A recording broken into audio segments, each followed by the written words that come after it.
Hello everybody, this video will guide you how to upload your marks and put into our school's website, and from there how students can log in and see the result.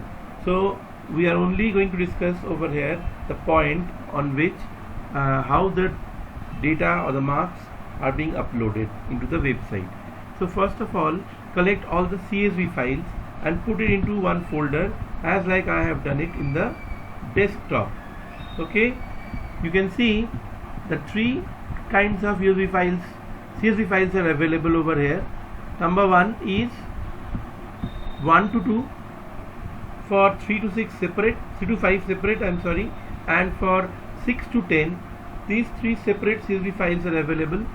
Now you have to collect your own type of CSV file, and then just you have to open it.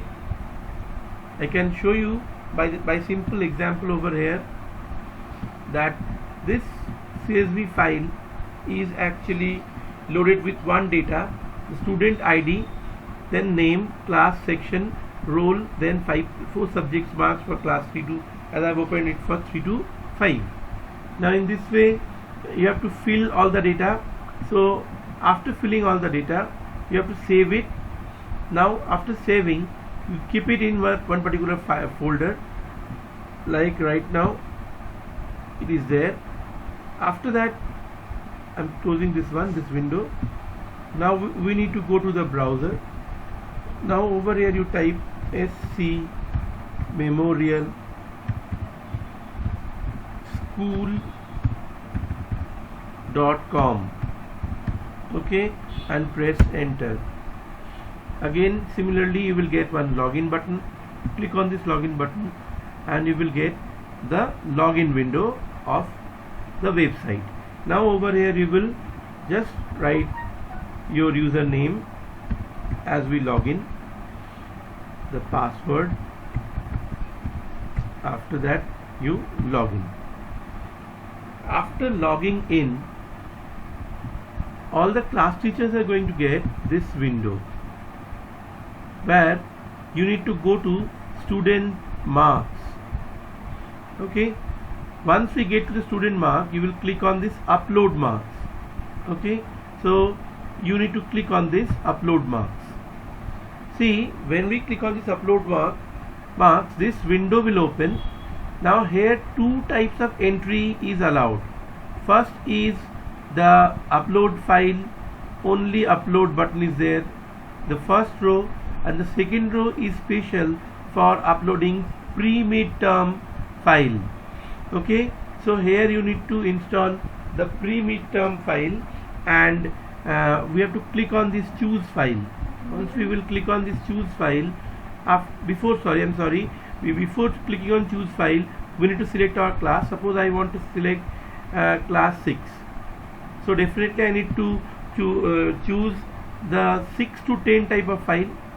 So I think before you uploading this file, you have to get ready with all these data into it. Now go to that particular location, like we will be there in the desktop. Now in the desktop, the folder name is, I have given already, CSV files. You can see, double click on it. Now click on this file, suppose 6 to 10, and then click on open. Once you click on open, this file will be uploaded into this pre-mid file, this particular line, and upload pre-term file. You will have to upload this marks. Once you upload, see, successfully marks uploaded is actually showing. This is a message where you will come to know that your file has been chosen successfully. So then after that, simply you can also after choosing this file, you can also go for, again over here, now you can go to view pre-term marks. Now from here you can choose the class in this way, class 6, and you can give the ID, and then you can click on go. Once you click on go, that particular student's data in the form of report card will be visible over here. So after that, when student will want to, when teacher will mention that your result is ready, student will log in and they will get the marks from there by their own login windows. So this is what we are actually means it is a process by which we can actually upload your marks. Thank you very much, and before leaving, don't forget to log out from your account. So as I am logging it out right now. So thank you very much. I hope this video will be helpful for you. Have a nice day.